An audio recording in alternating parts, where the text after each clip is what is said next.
our time because all the sessions recordings will be available on Regional Center Chandigarh websites. So if any learners miss any class, any session, that learners may download that recording and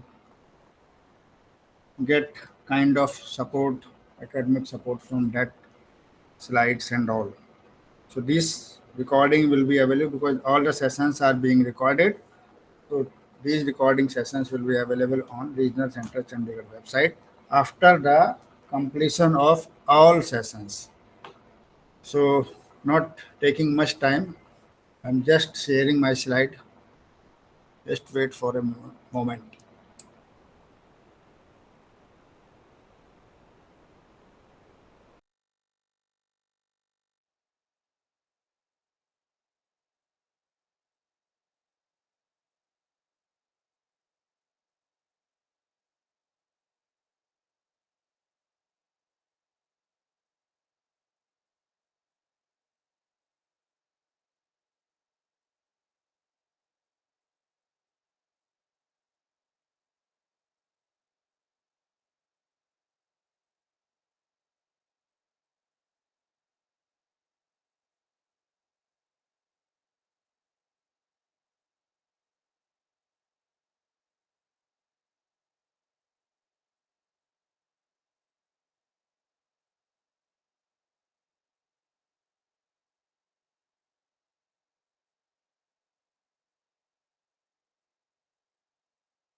My slides is visible. Is it okay?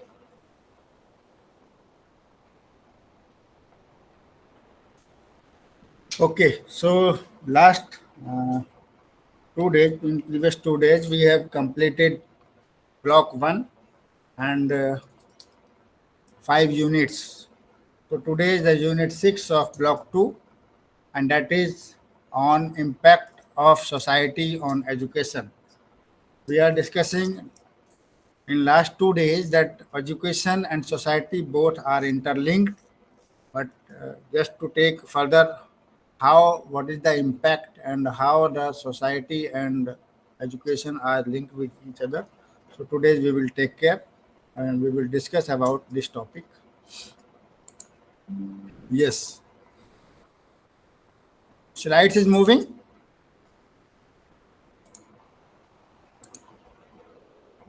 Yes, sir. Okay. So today's discussion, what is society, what are the definitions, and what is the relationship between society and education, what is the impact of society on education, and what is the importance of education for society and importance of preschool education for social development. So today for unit 6 we are going to discuss these topics. So let us take what is society. If we take kind of definition, before going to definition, let us know what is society. Society is a group of people. Why people? Because it may be the group of animals. It is the because we are discussing about the context of education. So it is here people. So society is a group who share common ethos, common culture, common history, and are governed by some political structure. So, if any group is there of people having common ethos, common cultures, common history, and governed by some political structure, is known as society. For example, you must have heard that tribal society, forward society, backward society, or elite society. So these are the kind of differentiation with which what kind of societies are there, because every group have having same ethos, same culture, same history, and same some political structures. The origin of society. See, the society is a basically Latin word, and it is derived from this societas. Societas is Latin word, and from which society word has been derived, and the word society Socius means friendly, friendly association, companion, and the like. The similar words are also there. Means if a group having friendly association among them is known as society. So society does comprise a system wherein people live together and it is an organized community. So there are two type of definition of society. Means we can define society in two terms. One is functional definition, and then second may be the structural definition. Before going to these two type of definition, a simple definition can be taken here. Society is a net of relation with each other. Means relations are there, means both are all are connected, all are connected with same ethos, all are connected with same culture, all are connected with history. So society is a net of relation. This is defined by McIver and Page. So now we go for uh, two type of these definition. Let us take first functional point of view. What is the society? So, in the functional point of view, society is defined as a complex of group in reciprocal relations. Means one person having a relation with other, at the same time other is also having some relation with first person, interacting with each other, enabling human beings to carry on their thoughts and activities. Society thus may be group of religious persons. Society may be a group of family members. Society may be people living in a village. Society may be a group of people who perceive relationship among themselves. This is the functional definition of society. Means group of same religious person, group of family members, group of people lying in same village, and people are having relationship with each other. So this is the definition of society in point of view, functional point of view. So second, maybe the structural point of view. According to the structural point of view, society is a total social heritage of folkways, moves, and institutions, of habits, sentiments, and ideals like music, literature, scientific achievement, traditions, norms, and the like comprise the social heritage.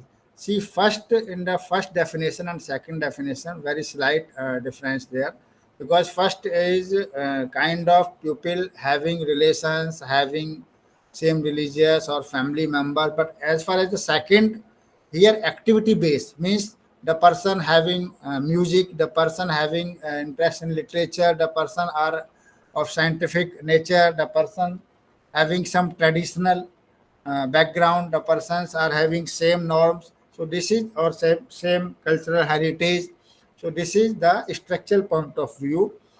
uh, from these we can conclude that the society is a both structural and functional organization. You all are be aware that if any family member, as a family they are group, but there may have some instrumental mastery. Some are having interest in sitar vadan, some are having in other music, then third maybe the this folklore. So this uh,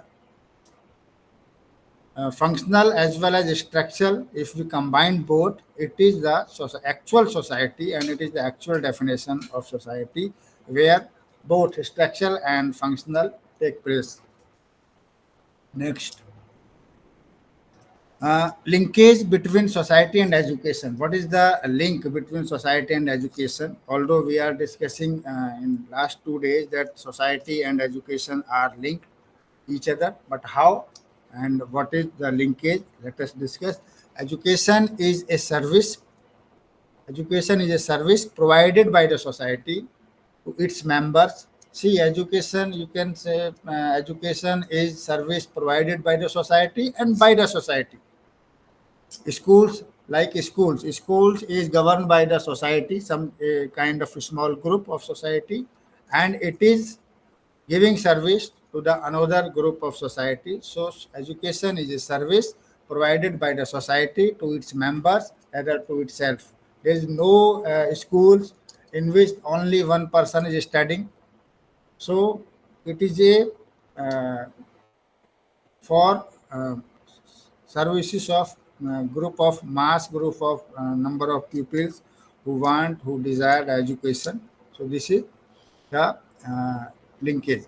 It is difficult to view society and education as independent of each other, as they are closely interlinked. See, it is very clear that education for what? For him, whom? Education is for pupil. Education is for society.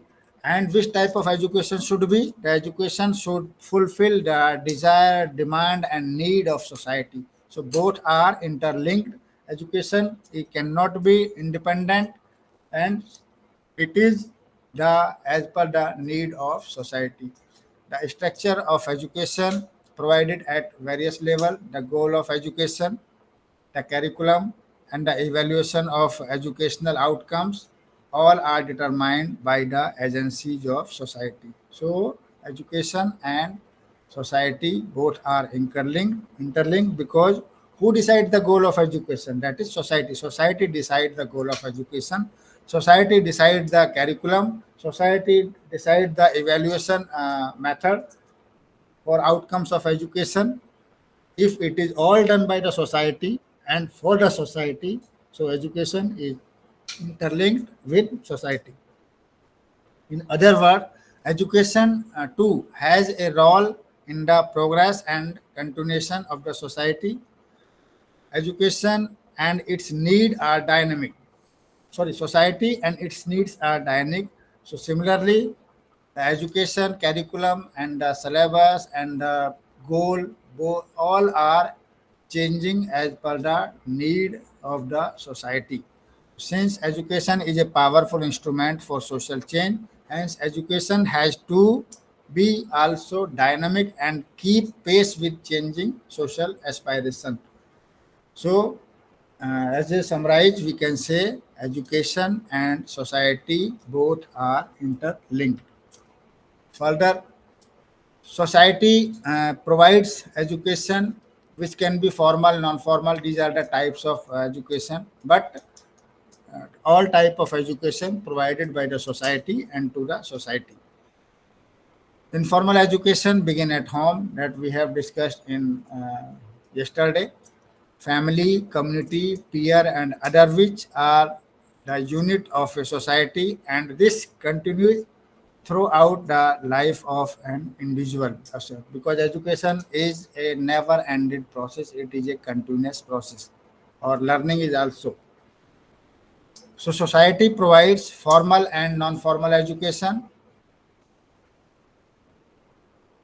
It established and maintains schools for its young members and like college, universities, and other institutes of all kind of learning. It may be the primary level learning, it may be the secondary, senior secondary, or higher education. So society provide both type of education, formal as well as non-formal.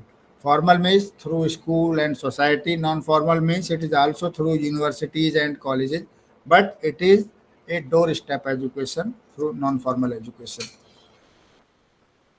It also provide for non-formal education to take care of mainly those who could not participate in the formal system of education, uh, as for instance, adult literacy program, distance education program, and so on. You all are aware.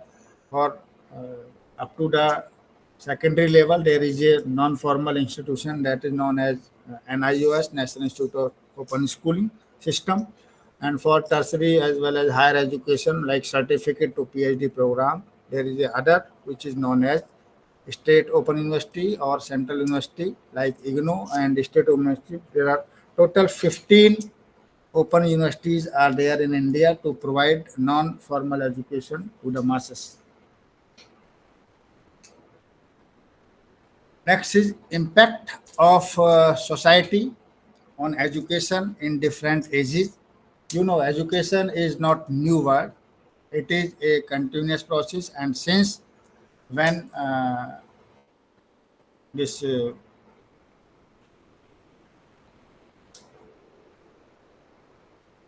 civilization came into the earth. So there are many periods like Vedic period, Buddhist period, medieval period, and further post-independent, pre-independent, modern time. So there are various ages of education. So what is Vedic period? In the Vedic period, study of Upanishad, Ved were important. In the Vedic period, the study of Ved and Upanishad like Puran, these were the important to study. Ability to perform religious rituals and rites were important. Teaching learning started following an initiation process into the world of education called Upnayan. There are so many sanskar also there, but Upnayan sanskar is there by which the learner or child start learning as well as education. Education was imparted at centers of learning, and that center of learning were called gurukuls, ashram, and parishads, etc. So in Vedic period, that was very important. There was no proper syllabus, there was no proper curriculum. Only and only there were two important materials like Ved and Upanishad were there, and only study of these two were important. And further, what will be the aim of this education? So that the person can perform religious rites and rituals, and how and which type of education or teaching learning process was there. It was the kind of by gurus in the gurukuls and this ashrams and parishads, but a learner has to complete the Upnayan Sanskar before entering into the education system. That was known as Upnayan Sanskar. Now this is the Vedic. Now next is Buddhism period.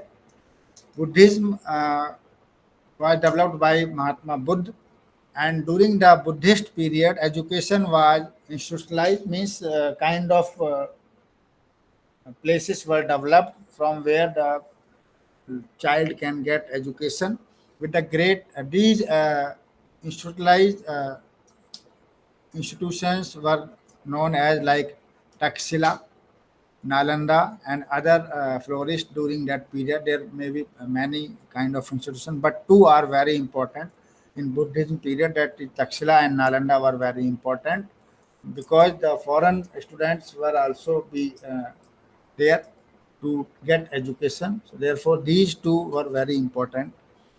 The Gurukuls and ashrams substituted as Sangh and monasteries. These the earlier Gurukuls and these ashrams were shifted to the Sanghs and monasteries. The language commonly used by pupil that time was Pali and Prakrit.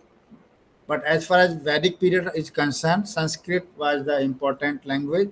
But in Buddhism period, Pali and Prakrit that were the very common language of that time and that were used for educational purpose. Children have to study a book named Siddhi Rastu. At the primary level, student has to study the book of Siddhu Rastu. That was the common book for the learners. But as far as the Buddhist period, there were two books, Ved and Upanishad were there. As far as medieval period means Mughal Kalin time, that is known as medieval period. During that period, madrasas and maktabs were opened to impart education, and in madrasas and maktabs there were specific kind of education. Means the madrasas, which in Arabic means school were institutions of higher learning, and that curriculum was centered on the study of Quran, Hadith, and Arabian grammars, logic, language, etc. Means kind of that time Urdu and Farsi. The study of Islamic jurisprudence was stressed.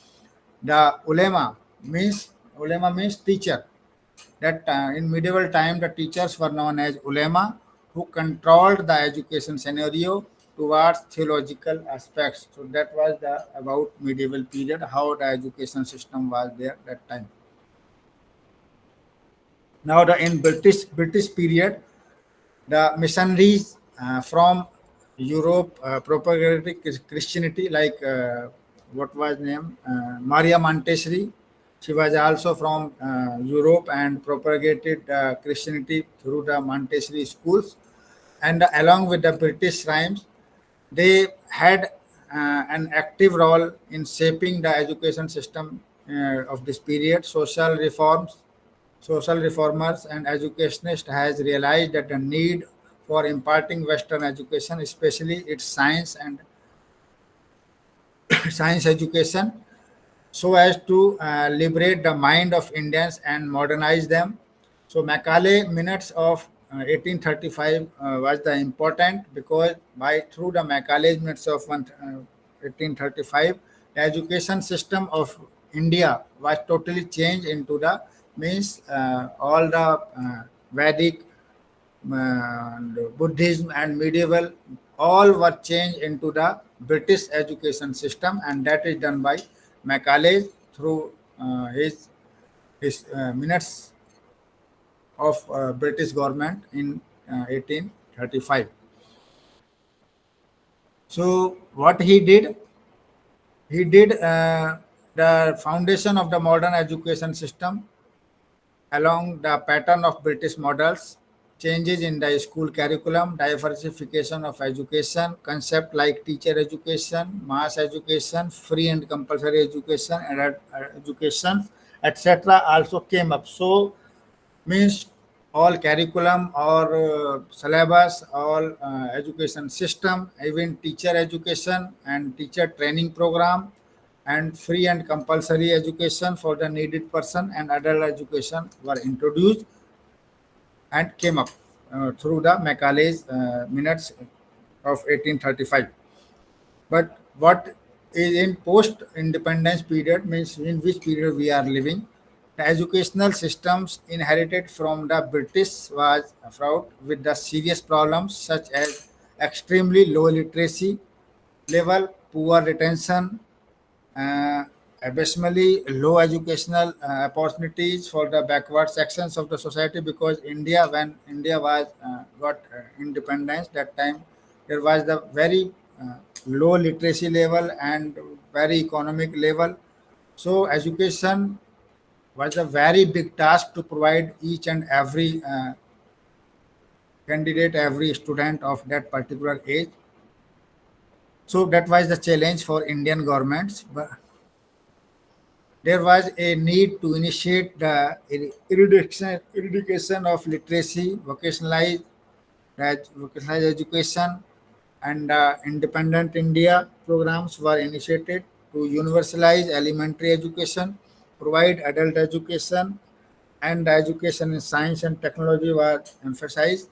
So through various this educational policies like Mudaliar Commission, Policies and Commission, Mudaliar Commission, Kothari Commission, National Policy of Education, Program of Action 1992, and thereafter there are many commissions and policies were there to for promotion of education at in India, and at every level, and that may be the primary level, secondary level, and tertiary level.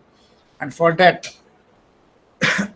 thereafter, NPEs means various national education policies were came. Right to Education Act were introduced in 2009, and Indian Constitution's articles like 21A and 45 also has played very important role for streamlining the education system of India. So there was lot of change and lot of development in education system by from time to time by the recommendations of various policies and commissions. And now in 2020 there is a new education policy 2020 is also there, and under the umbrella of new education policy 2020, the various change has been done in Indian education system, and that we it is a witness that pre-education is also legalized and vocational education has been given importance, and skill-based education has also been introduced in India under the umbrella of new education policy 2020. Importance of society on education.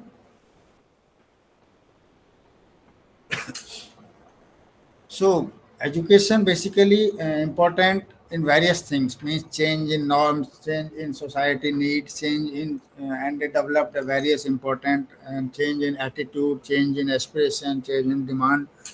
So both are, as we said, that both are interlinked. But what is the importance of society on education? So changes in norm, culture, tradition, beliefs, and old age customs that once prevailed in our society are the results of education. Society provides education for fulfilling its aspirations, such as the following, means preservation of culture and civilization, that is done by education only. Development of culture and society through reforms, that is the importance of education. Fulfillment of social needs and aspiration by setting relevant goal and designing curriculum sustainably for fulfilling the goals. To conserve, transmit, and develop the existing knowledge based in various areas, to promote the uh, to promote and develop creativity, citizenship, and the pride for the nation among the individuals. It is also done by the education. To develop a workforce that can contribute to the economic growth as well as being of a society. So it is the importance of education. By getting the education, one individual can contribute for the development of society as well as nation. Thus, the preservation and transmission of culture from one generation to other generation is done through education. Consequently, the main mission of the education is to preserve the culture and traditions. Education need to conserve the past because it provides the foundation for renewal and innovation. Knowledge is stored in culture in various forms, like kind of culture, kind of drama, kind of songs, kind of rhymes, kind of stories, such as traditions, customs, folk stories, folk songs, folk dramas, legends, proverbs, and myths, etc. So, by these, education is uh, storing or transmitting the knowledge to other generation from one generation. Epics are a rich resource of our ancient knowledge, like Ramayana and Mahabharata are the rich resource for knowledge transfer. This role of education is in conserving the past attainments is in direct contract of the present uh, predilection to focus the curriculum on the future needs. Means education provides the foundation of past traditions, past beliefs, past knowledge to the next coming generation.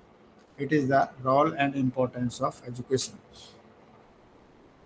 Next, impact of preschool education on society. Although we have discussed these slides, but again, society provides preschool education.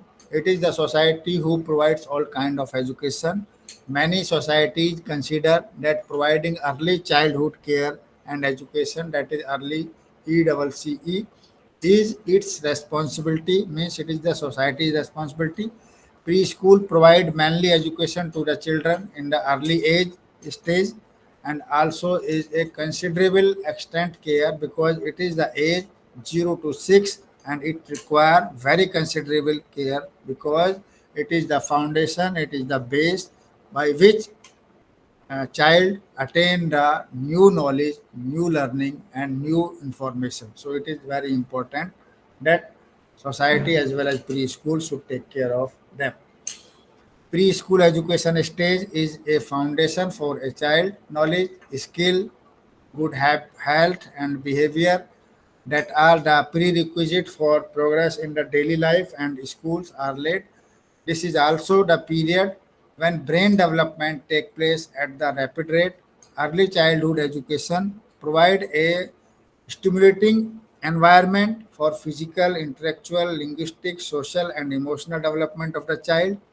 It prepares children for the primary education, but focus on the holistic development of the child because it is the kind of base of development as well as the learning of the child.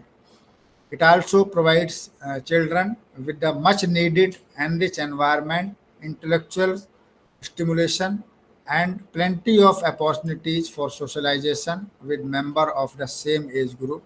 So this is the impact of preschool on the society. Next is pre-school education for improving social competency. Social competency refer to a person's ability to get along with other people. A child's social competency is reflected largely by how well child communicate with each other children and adults. Importance of developing social competency during early childhood means research suggests that children who do not have a basic level of social competency by the age of 6 may have trouble with relationship with their adults. So this is the research of Parker and Usher in 1987. Developing how we can develop the social competency. A person's social development start at birth. Even infant begin to interact with the pupil around them. Most children's social skills increase rapidly during these preschool years. It is important to keep in mind that children of the same age may not have the same level of social competency, because every child, every individual is important or having different kind of competencies. Socialization, it is a role of parents and teacher. They all should watch how the child interacts with the family members, with the friends, with the neighbors, with the classmates. It is the responsibility of parents and teacher.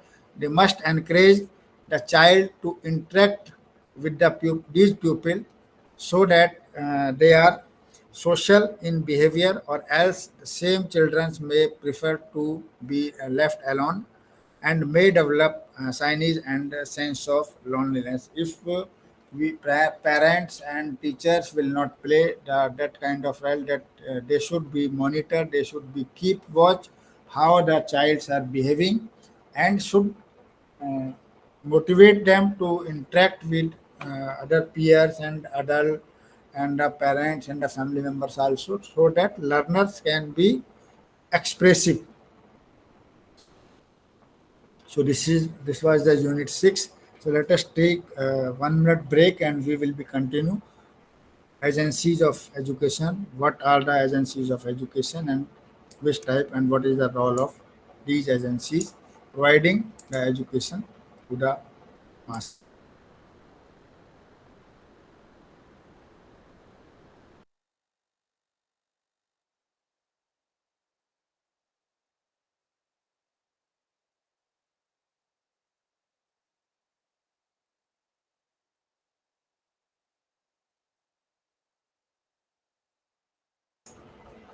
Yeah, is there any question? I think we should take questions in the last. Kulvinder Kaur.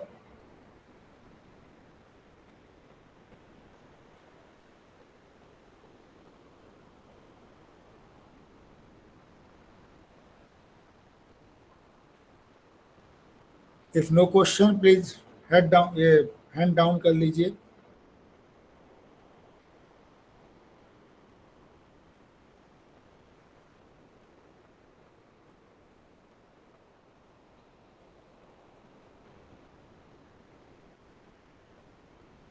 No question, sir.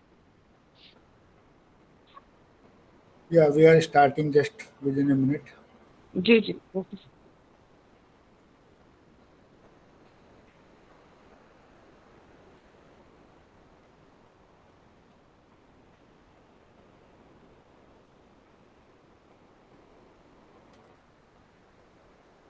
Yes. So, as it is very clear that agencies of education means, although we have discussed the type of education means formal, non-formal, and informal, and how what are the method to provide the education through formal, informal, and non-formal. So, let us take what are the agencies of education in Unit 7. So today in Unit 7, we will discuss the list, the agencies of education, significance of family as a agency of education, significance of school as a agency of education, and role of community in providing education, and the role of state as agency of education.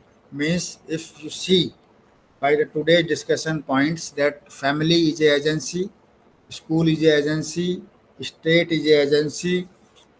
So these are the agency by which student or child get education in different modes. Means it may be the formal, it may be the informal, it may be the non-formal. So let us take a complete overview.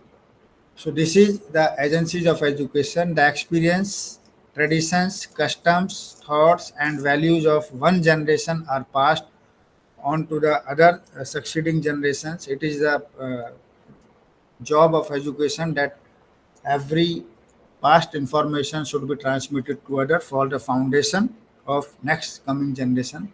So various agencies of the society play a major role in imparting education. So formal and informal agencies of education, we can see in the chart that agencies of education, there are two types, formal agencies and informal agencies. In the formal agencies, schools, college and universities, means which are having kind of building infrastructure, lab, laboratory and infrastructure. Informal means neighborhood, home, community, state, channel and mass media. These are the informal agencies of education. Means informal educations are providing this informal education.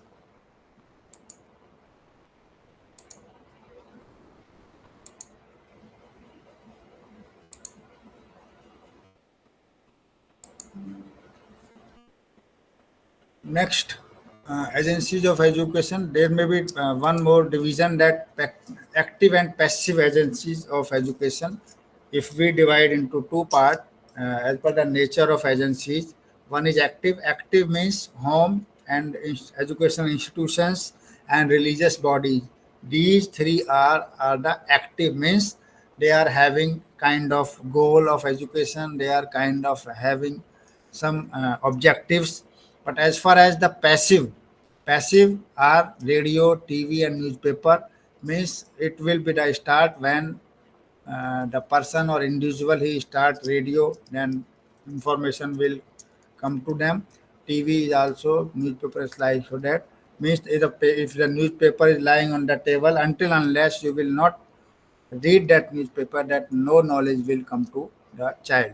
But as far as the home, because in home continuous process of learning involved at home, and the educational institutions, it is mainly for providing education. Same way religious bodies like madrasa and mandir and other bodies are also playing important role for providing the education in active mode. So let us take the one first agency, that is known as family. What is the role of family? Family is considered as the oldest and fundamental unit of human society, because a child start learning in the family by their elders, by their siblings, by their neighbors, or by their relatives. The role of the home and the parents in the child development. The following factors are regarded as the importance in the family. Means relation of parents to the child, order of the child's birth, number of siblings and other members. These are the three important factors which are very important role for providing education. Means relation of the child, means the child should aware that he is my father, she is my mother, he is my brother and he is my sister. Means all kind of knowledge regarding relations he or she learn in the family. As far as order, who is the elder, who is younger and who is twins, this kind of information comes also in family in the very first stage. Number of siblings, how many, means kind of knowledge of arithmetic at low level, it is also learned at home by the family members. So role of family in the education of the child, the family needs to care for children in the following ways, means how family should take care the children at home, providing balanced diet, clothes and shelters and other things necessary for health and general well-being. It is the duty and responsibility of family. Making provisions for physical exercise by encouraging play. In the ancient time, in the even just before 20th or even today, the family members encourage to the child, let us go to the field, and they encourage their child to play and to do some physical work. So it is a duty and responsibility of the family, and it is also one kind of knowledge as well as education. So making provision for physical exercise by encouraging play, ensuring adequate rest, ensuring personal cleanliness and cleanliness of home and surroundings, development of intellectual and aesthetic and moral dimensions, mean by telling stories and rhymes. These all kind of development take place in the child by the family. Encourage linguistic development, which the child first start speaking that language in which he belongs. So it is the responsibility and it is the kind of impact of family on the child, that which language is being developed, and the proper vocabulary by using socially accepted language. The vocabulary and the words should be such that all should be accepted by the just a minute.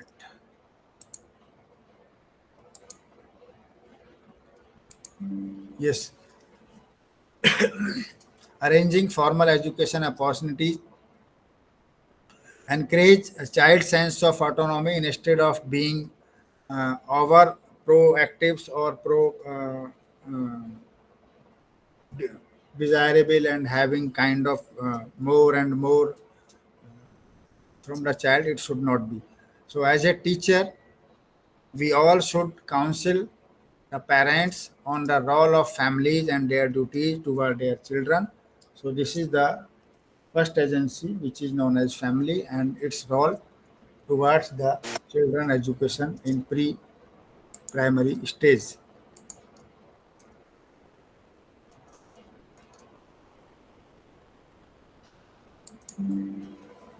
Next is role of school. Although we all are aware, as a teacher, as a member of family, or as a learner of this particular program in which you are enrolled, that we all are aware what is the role of school. Etymologically, the word school is derived from the Greek word skol, which means kind of leisure, from where the students learn, students come get new kind of information and knowledge. Society influence and shape schools, which type of school should be there. Schools to have a strong impact on the society in the following manner, means schools procedures and future human resource and leaders for the society who transform the society through their thought and works. It is totally the job of school. They should create the leader, they should create the good human being. School play an important role in bringing social change in custom, traditions, mores, and practices. We have discussed that it is the education who transfer the one tradition to another generation, and that is done by the school. How can we strengthen the relationship between school and society? School should frequently organize cultural program which can make it possible for members of society to attend and participate in them, so that learning with together and other kind of attributes and attitude could develop.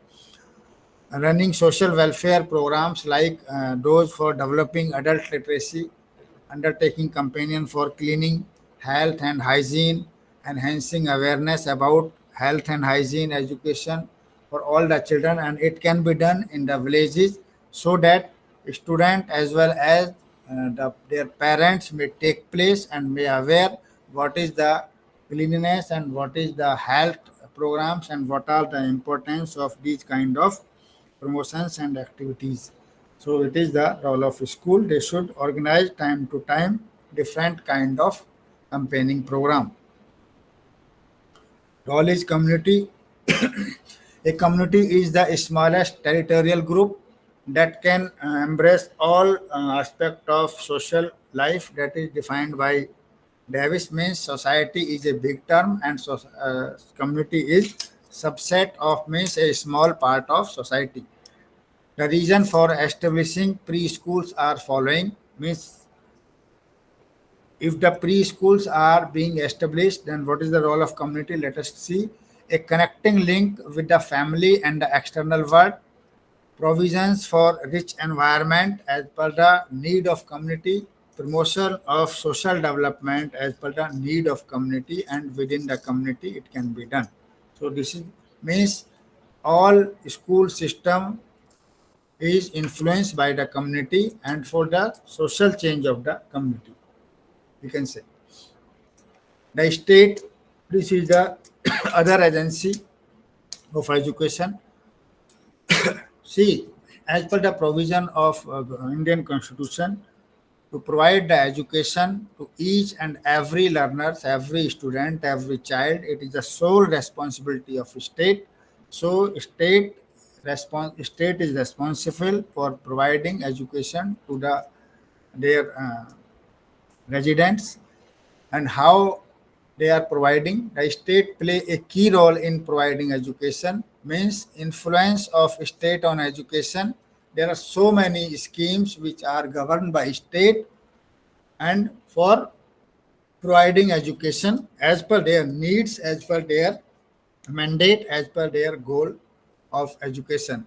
So like Rajiv Gandhi National Crutch Scheme is there, Sarv Shiksha Abhiyan is there, and education is a fundamental right. So there are very various scheme education for all. So there are various kind of these schemes are there, and which is governed by directly state. Sorry. Positive impact of state control and education. State control will ensure universal, compulsory, and free education to all children of all certain group age. Children provided with a minimum quantum of education will grow into the capable and dynamic citizens imbued with social and national consequences. So state decide which type of education should be given so that the national development target can be focused.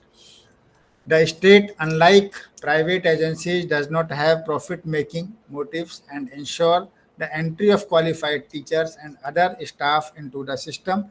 Means it is the state who run the kind of NGOs for the education of the resident of that particular state. Education for all children will be uniform, conforming to the principle of the equity. It is the responsibility or it is the kind of control of state that all residents, all pupil of the state should have uniform kind of education because under the principle of equity. Means every individual, every residents have rights of equal education or equity. Next is scheme of national education will be achieved successfully. It is also the job of state that national which kind of school system should be there so that national education aim or goals can be achieved successfully. Negative, although there are by having these positive impact of education, but several are negative impact. For example, in a very rough mode, every state having their own language, they promote their regional language, so and they promote their customs, they promote their beliefs. So that may be the hurdles for national development. But although these all are required, so what are the negative impact? Education may be this politicized, means like that keep education is politically impacted. Means political pupils decide which kind of education should be given. As an example given, then they promote their regional languages, they promote their old traditions, they promote their old beliefs. Although in developed country or in developing country, it should not be there. There should be uniform type of education. Curriculum may become the tool to attain the ends. The curriculum of every state is different. Even till date it is not similar, although it is breached by new education policy 2020 that every state has to have a similar kind of curriculum and syllabus for the same group of student. In such cases, instead of acting as a welfare-oriented agency, the state may turn education into an instrument of indoctrination. So various state kind of provide their education as per their belief, but in the present time it should not be. Although regional tradition, regional language should be taught, but not at a high scale, because now it is need that education system should be equal and similar at all state. It totally state may develop regimented system of education, means old system which chumps out pupil program to serve the state blindly, and this will limit original thinking and free experimentation and expression.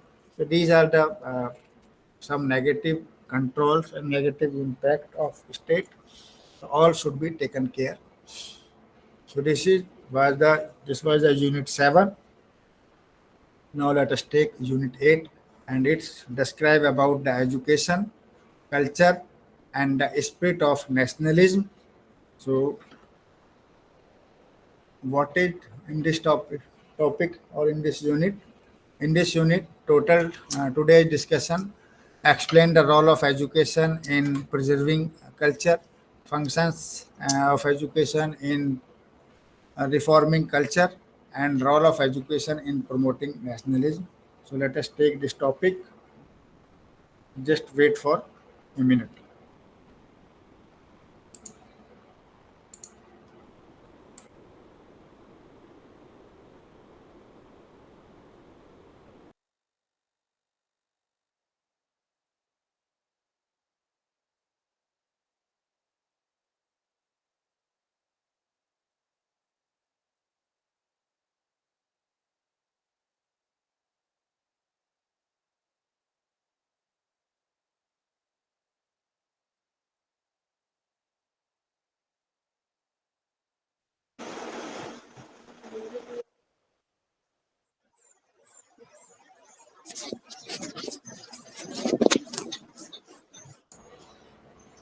Soni, अपने आप को mute कर लीजिए.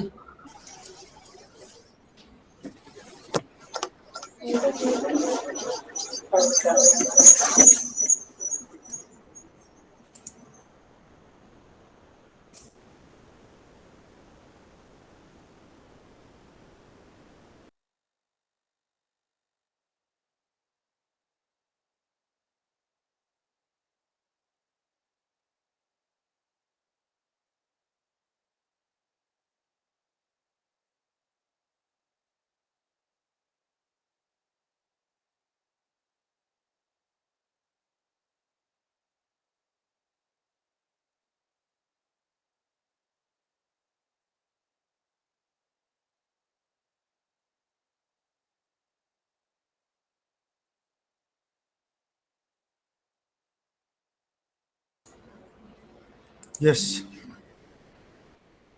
So all are aware what is culture and what are the characteristics of culture. So let us take just some preview. What are the characteristics of culture? The basic characteristics of culture are: culture is a system of knowledge shared by a relatively large group of people comprising the society. It is a backbone of any race or society. For example, if a society or every race having a very specific culture, means how to eat, how to live, how to behave, how to interact. So this all comes under the kind of culture, and every race and society are having very specialized culture. Even in India, there are various type of culture in various state, various villages, various districts. There is a lot of diversity of culture in India. There, culture is culture in its broadest sense. It cultivated behavior, that is a totality of a person's learned, accumulated experience, which is a socially transmitted. Just wait, there is a call.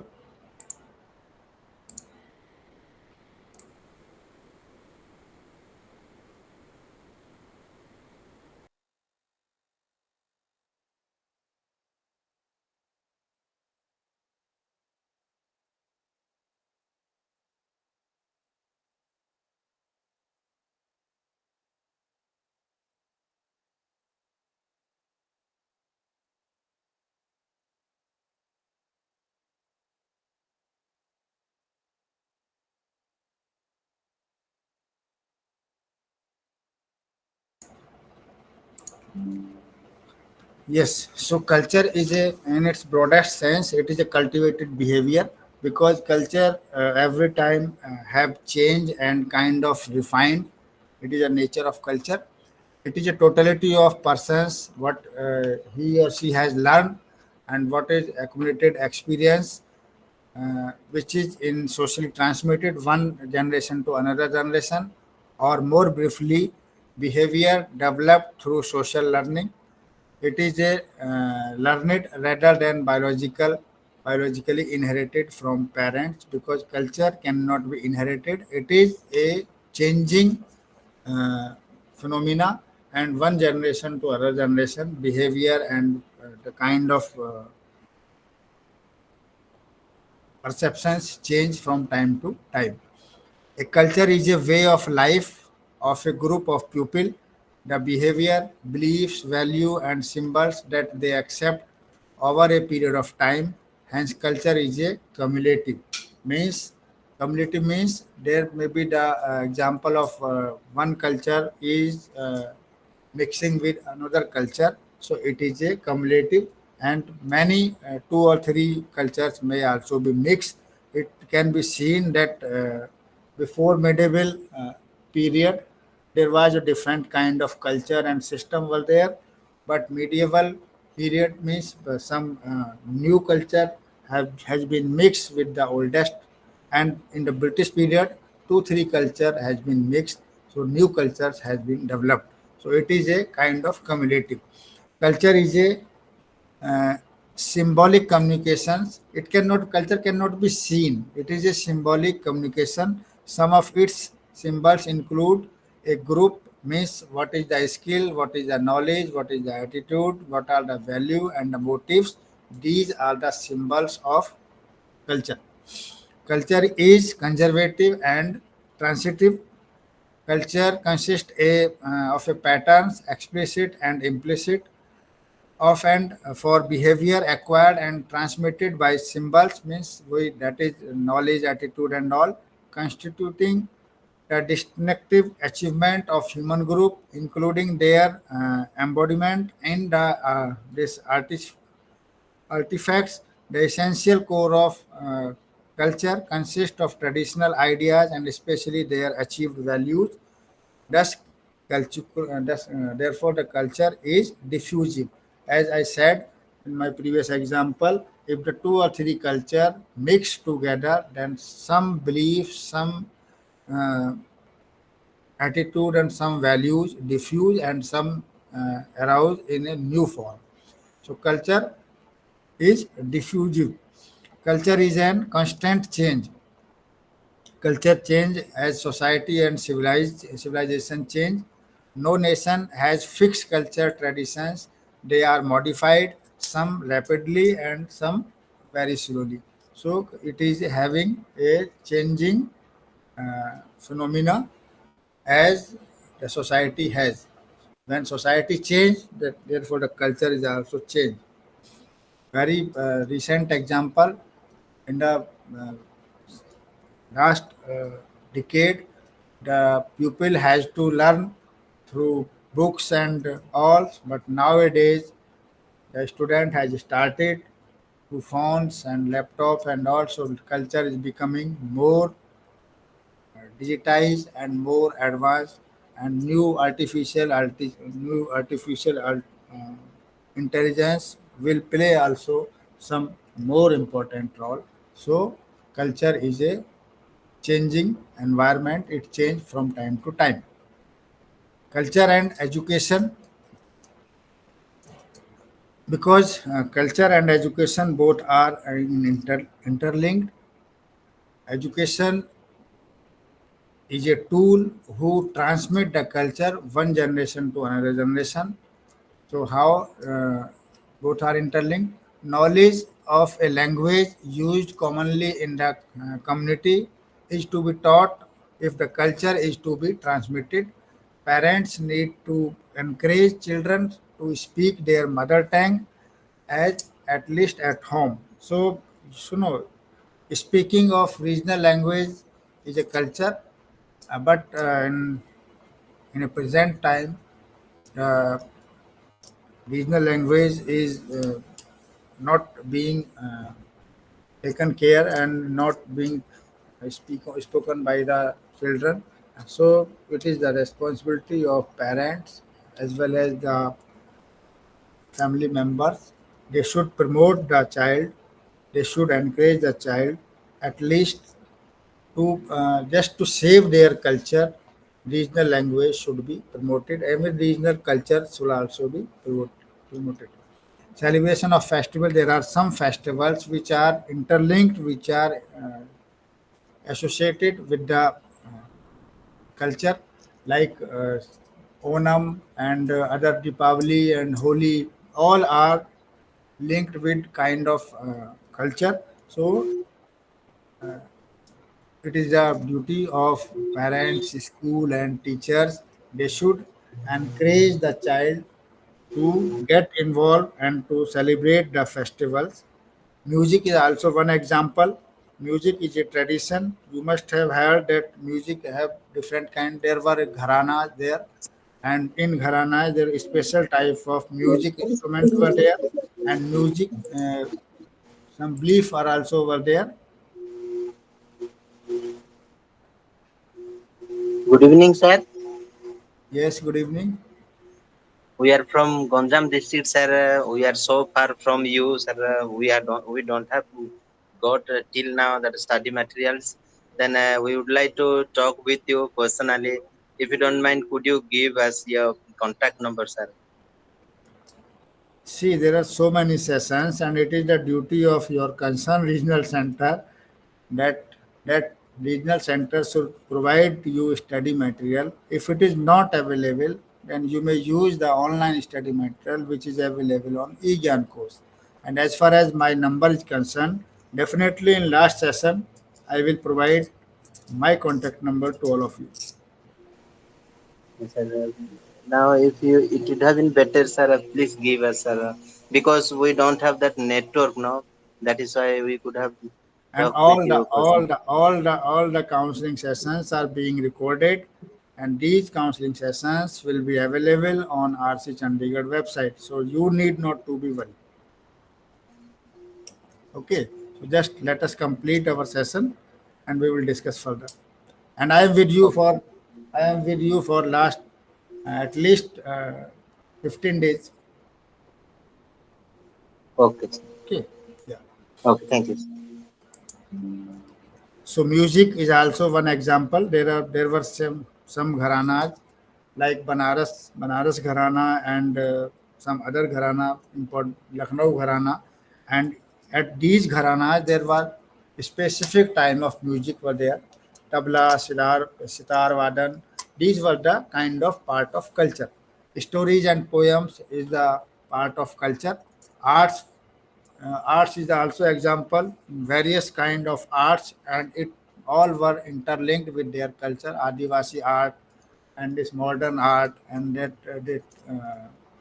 clay art. So did all arts were linked with culture, and it was the responsibility, it is the responsibility of education to preserve all kind of these cultures. Education and culture reform.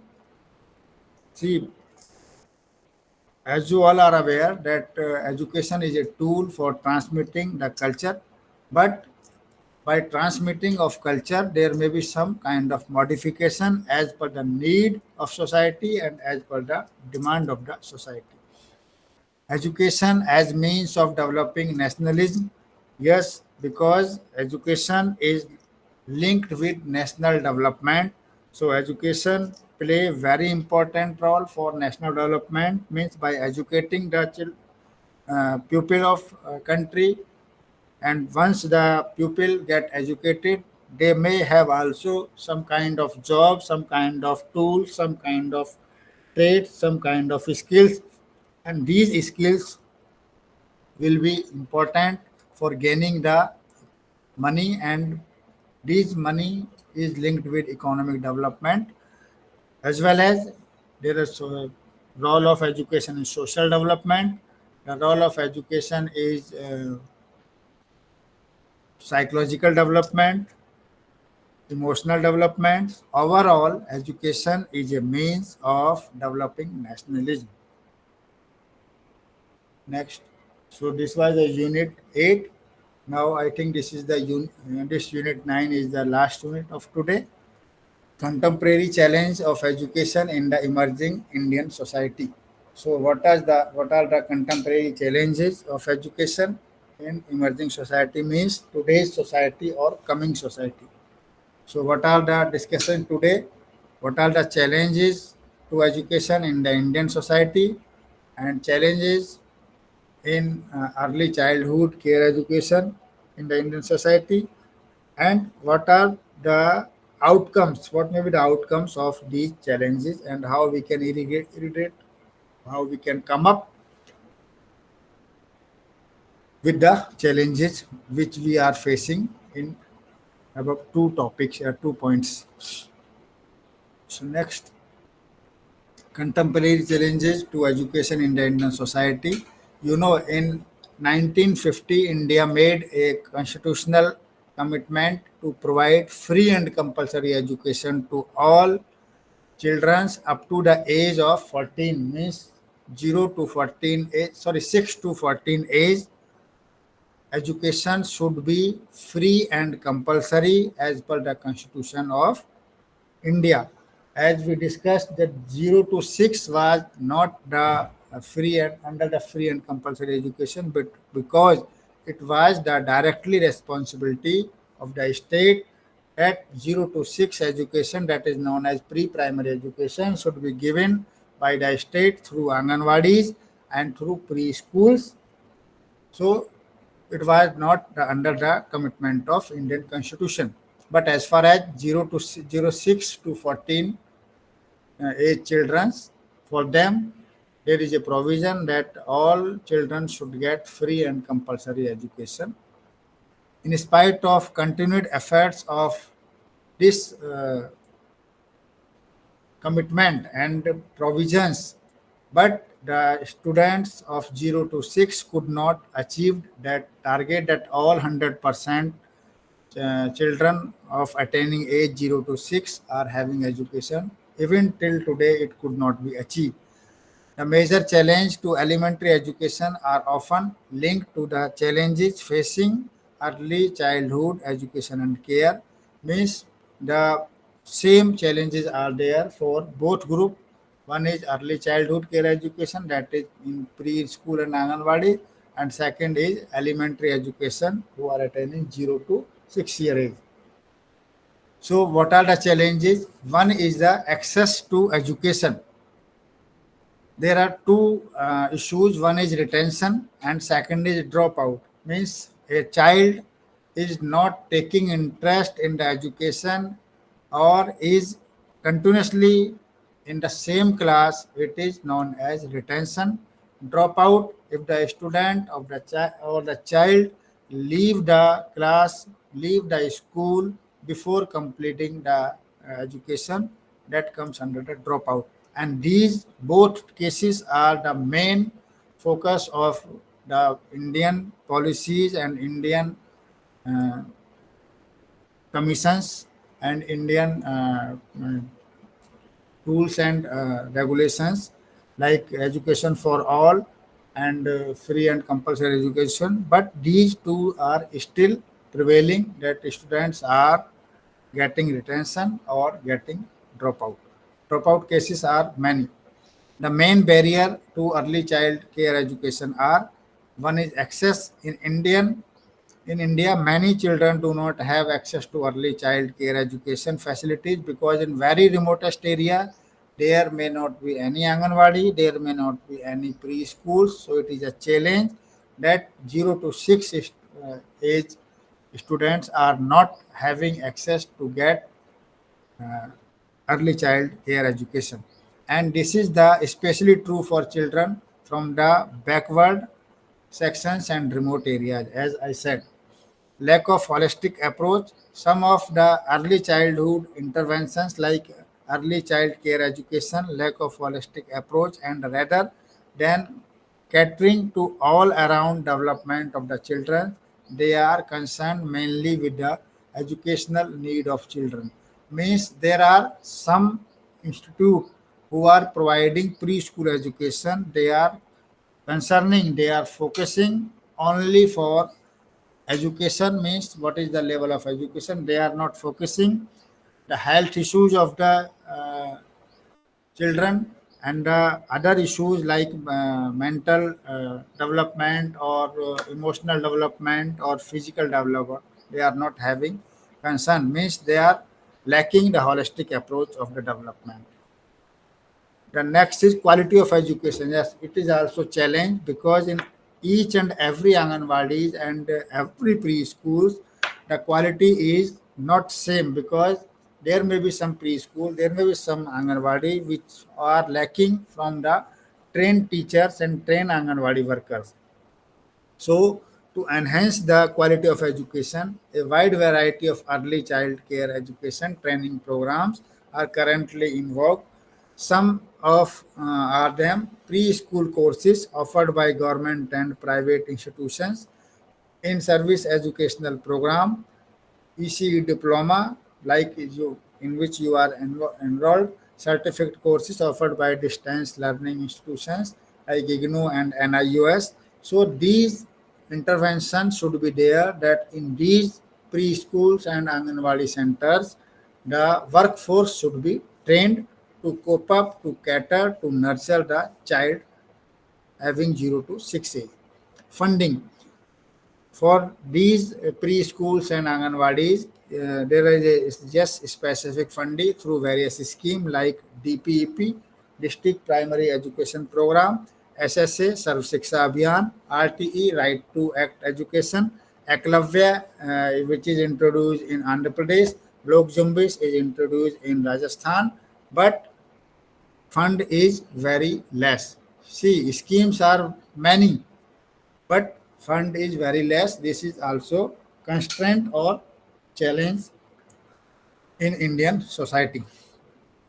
Social cultural concerns, yes, this is also very important. There are some parents, there are some society who do not want to send their wards, their children to the school or to the preschools or to the Anganwadi as per their belief or as per their cultural concerns. So this is also one of the important challenge to the Indian society.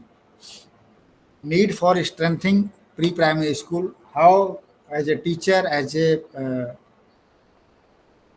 member of, as a resident of country, how we can strengthen the pre-primary school, pre-primary education. The major problem of pre-primary education is that it is not accessible to all those who need it, as like tribals and very remote and distant places, it is not reaching.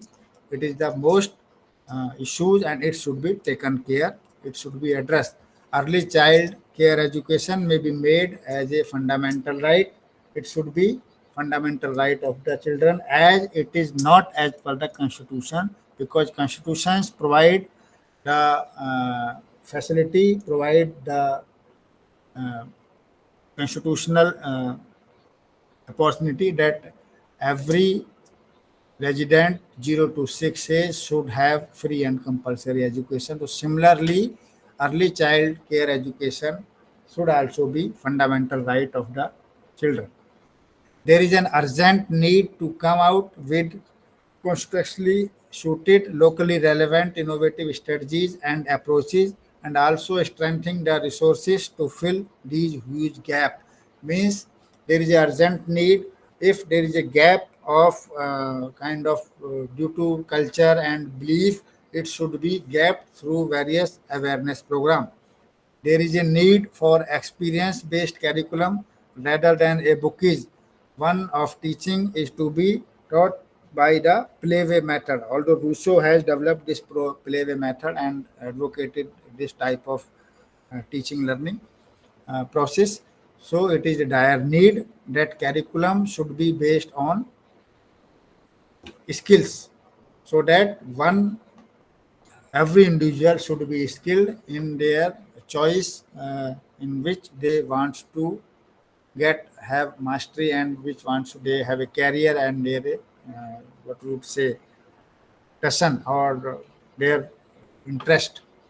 Government aid to private institution would also be a welcome step, because in present time government aid is being provided to only and only government institution.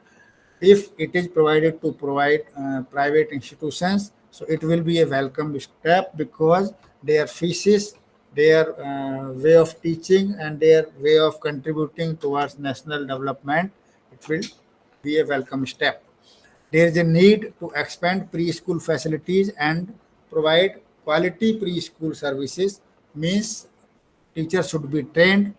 Facility means good infrastructure as per the needs. The preschool should not be a very in very crowded area or in very small type. There should be a good space for the playing, for the playway method, and there should be a modern type of classroom. So every preschool should get this modern type of facility. So this is by this we can move towards the kind of pre-primary education as per the need of society, and it should be the fundamental right. So this is today's discussion. Now if you have any questions, you can ask. Floor for you, otherwise we will meet tomorrow.